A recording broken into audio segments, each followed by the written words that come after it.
This is Zanelle. Today is her wedding day and the start of a wonderful new chapter in her life. But in the past, things were not always easy for her. Zanelle was born on 15 May 1989 in a small rural community called Pomeroy in KwaZulu-Natal. At the age of 6, she lost her mother due to an illness and never knew her father, who was killed in a motor vehicle accident.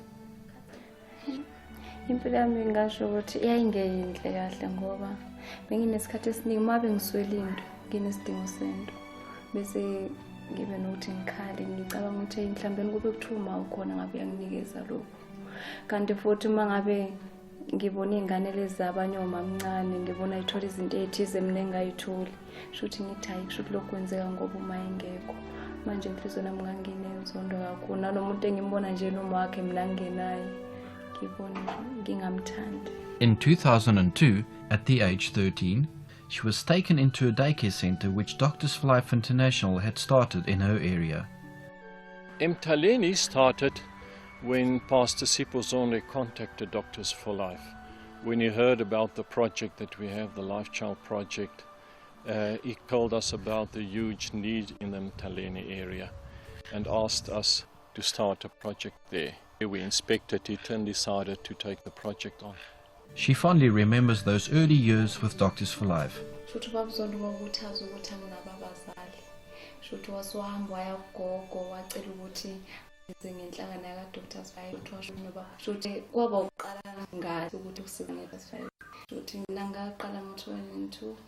Masifika khona kushuthi oswabane waqonda nathi ukuthi abe nesawu maqondana nami. Sho ngesikhathi lesi ngemunye ngoba ngangenakho nje izinto zokugqoka. Mase kufika ithi ngoba buzondi bese ifigro sibekwe kwaZondi bese sithola ukudla ke. Sambise nakhe emakhaya. Lokho ngakujabulela kakhulu ngoba impilo yaqala ukushintsha.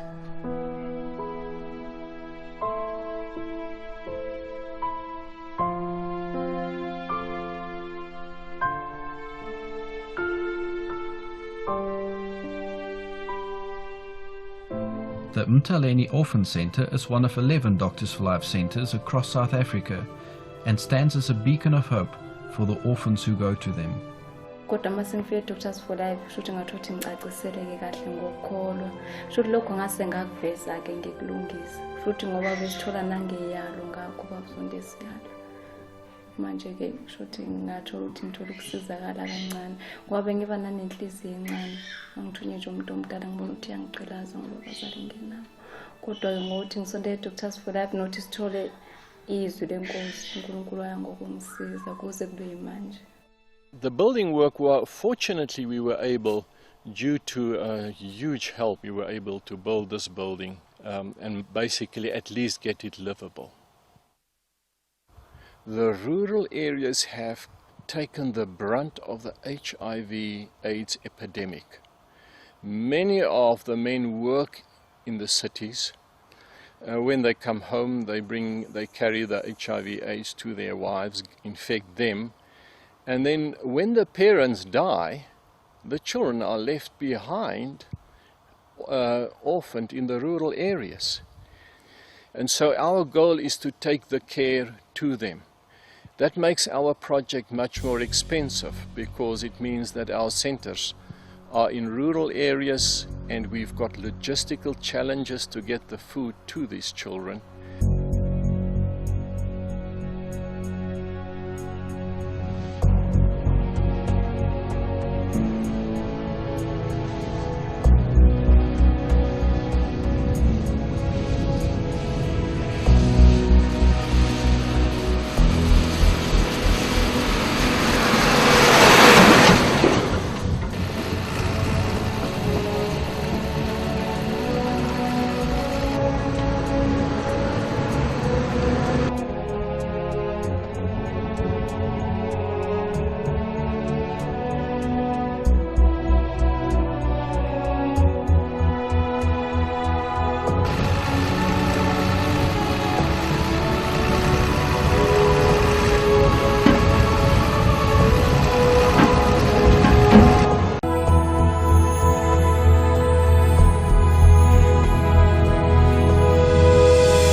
kakhulu ngoba mina ebengibe nakho ke nje enhlizweni yami ukuthi bengibe nalokho ukuthi uma bengakholwanga ngempela ngiyoba necala phambi kaNkulunkulu.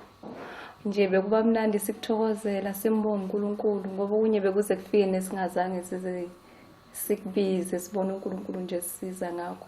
Manje sikuthokozele futhi uma bekufika itrack ngalolo suku ngempela ngisho nasekitchen sicula amakhorasi nje kube nomthandazo nje ntambama amasodlo ubona ukuthi ngempela wonke umuntu ubona isimanga uNkulunkulu asisiza ngaso.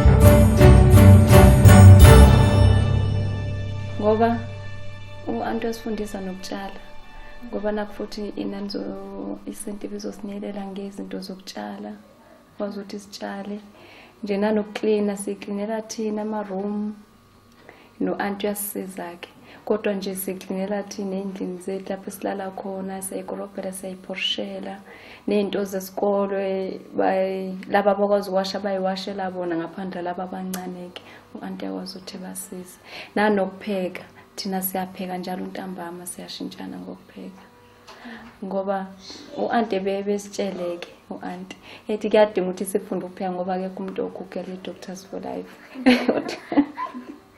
Kodwa mina bengingakuboni ke lokho ngoba mina bengithi kanjani ngoba iDoctors for Life ikhaya so uhlala khona kuze ethi akekho umuntu okukela iDoctors for Life.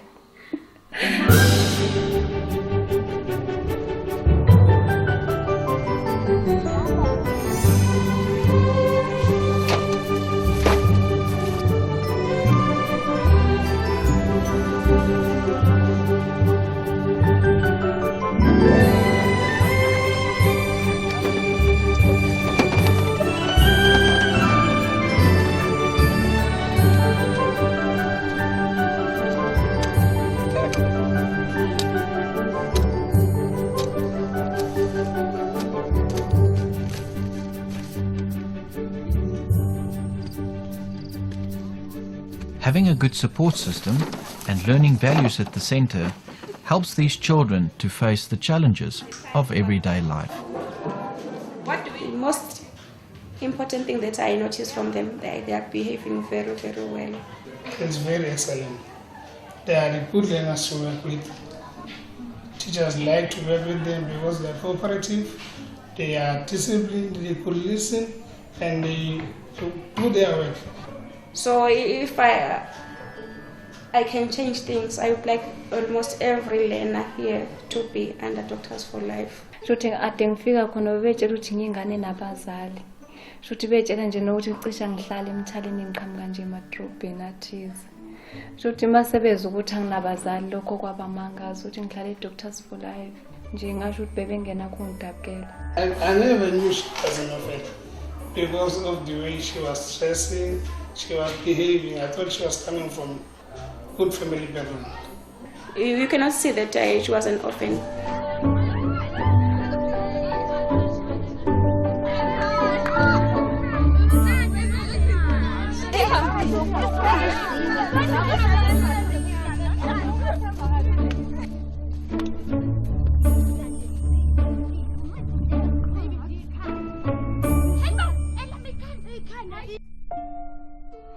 Esente isikhathi esake sabanzima lapho kwakuthiwe khona angazuthi imali ayitholakali kahle yokuthi sithola ukudla.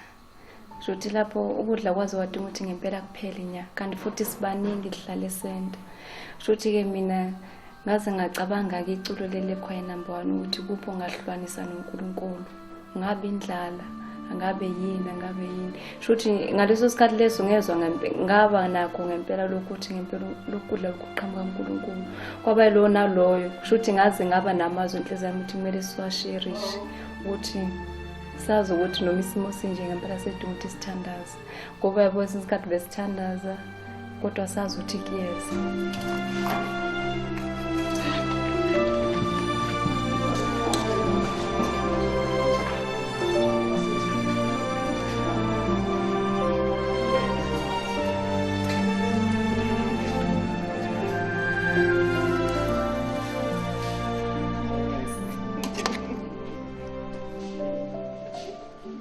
Nasebenza abantu batwana ngaze ngajabula abantu saningeza kudla sekulungile okumnandi siyabonga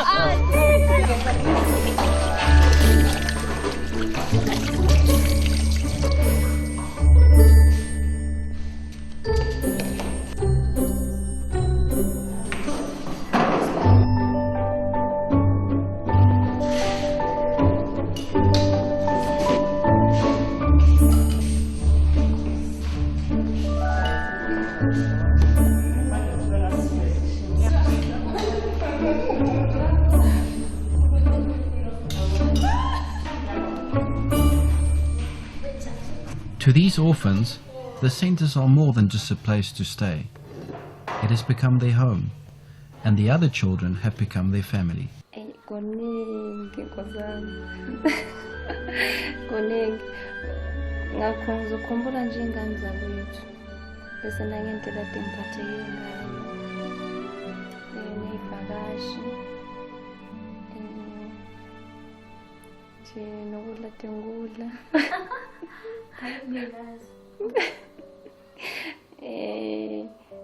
Ngizokhumbula nje yonke into esivelayo yonke nje inhlalo yonke. Yebo kuba mnandi. Ngoba lokho wasifundisa ukuthi sithathe ngokuthi singane zandawonye ngempela. Should besibe nezikhathi lapho sizoba sibe nezikeshi. Yabo kuba mnandi ke lapho. Ngoba bese sazana ukuthi ubhuti umphamisene nesifo soba umfundisi kanjalo kodwa kuye kuhlekise kodwa uthi sashumayela. Mase sekishini sixoxe ukuthi nje kumele ukuthi sihlale enkosini singaphumeli ngaphandle. Ade ngisemncane kunalokho sibe nesikhathi sokuthi sidlale ngaphandle ibhola sifunde nemidlalo emisha ke lesifunda ke kuhlale sigela njalo. Nokuthi sikwazi ukuthi sifunde isingisi ke sibe nama group asikhulume nesingisi.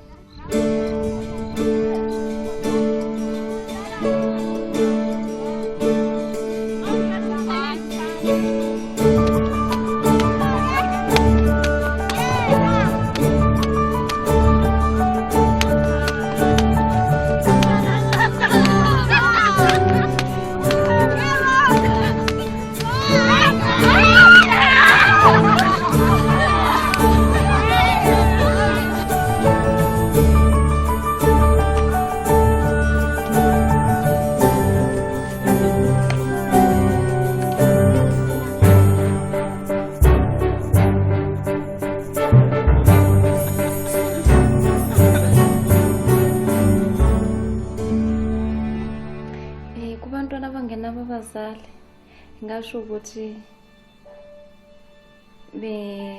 impilo zabo bengayibeke ekutheni hayi ngoba sinabazali impilo yethu ifile mabazi ukuthi impilo yabo uNkulunkulu ukhona ngakwazi ukuthi ayisize noma bengenabo abazali ngaqondana loluso ngoba empilweni ngangazi ukuthi mhlawumbe ngikwenza ukuthi ngishade namhlanje kusasa njalo khona ngasho ukuthi ngoba ngasho ukuthi ngiyongena kwesinye isigaba engasazi ngasho ukuthi nginakho kwesaba kodwa nje ngithemba uNkulunkulu ngasho ukuthi mina kuyishintshile kakhulu impilo yami ngoba lokho engikhona angaba angisikhona lokho engize ngafika khona ngaba kwenzekanga kube kuthiwa iDoctors for Life ibingekho. When I think of Zanelle, humanly speaking, it's the perfect completion of taking care of a child. you've helped her, you've seen to her schooling, you've seen to her spiritual needs. She's turned out a wonderful, very happy person, meaningful. She's been able to make a meaningful contribution to society, and we saw her finally getting married, which is kind of us finally handing her over. I think we've completed our part of the work, even though there's a very strong emotional bond now between us. She keeps phoning us like parents, keeping contact, telling us how it's going in their marriage. But the responsibility which we had is mainly being handed over.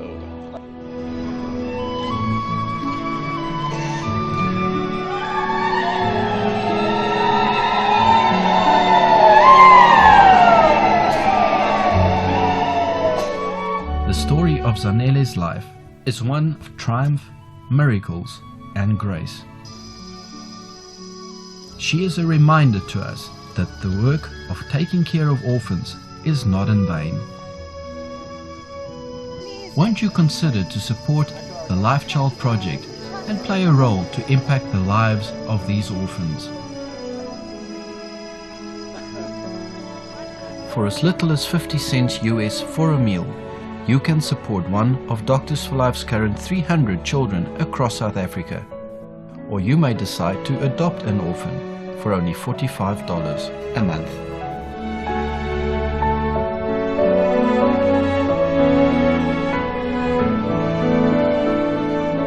When adopting a child for a year, DFL endeavors to send you bits of information and photos to tell you of special needs that the child might have.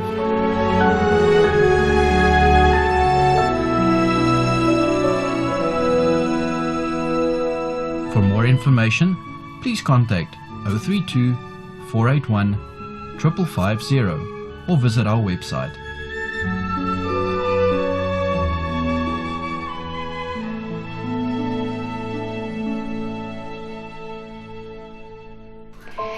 Kubantu abasinikelelayo, ngingathanda ukuthi ngiveze ukuthi ngiyabonga kakhulu ukuthi besinikelele isenta lade ngiyiyona eMthaleni.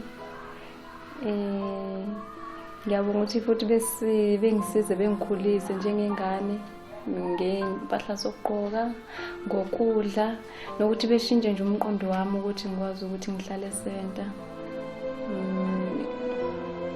Maqondana nempilo ukuthi ngilokhu ngidabukela ukuthi anginabazali, futhi ngiyacela ukuthi beqhubeke. uNkulunkulu ngiyathanda ukuthi babusise nalabo abanginikelelile nje nangawo kusukela ngithembisile nakho ngize ngizoze ngishade kusasa. Ngiyabonga kakhulu nangemali eyiphumile, ngakho konke nje ngiyabonga. Ngithi Doctors for Life yenza umsebenzi omkhulu empilweni yami nasempilweni zethu sonke nabasasele sente.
Malube kuye